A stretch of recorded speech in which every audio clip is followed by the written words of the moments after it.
Andijon viloyatida bo'lib o'tayotgan bir to'y kutilmagan holatda haqiqiy bayramga aylandi.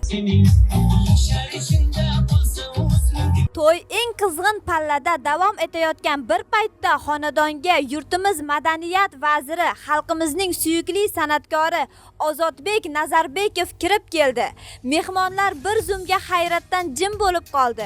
Hech kim bunday kutilmagan tashrifni kutmagan edi. Ozodbek Nazarbekov sahnaga chiqib jonli ijroda qo'shiq kuyladi. Uning ovozi yangragan zahoti to'y muhiti yanada ko'tarildi. Mehmonlar olqishlar bilan qarshi oldi. Bu oddiy to'y emas, haqiqiy tarixiy lahzaga aylandi.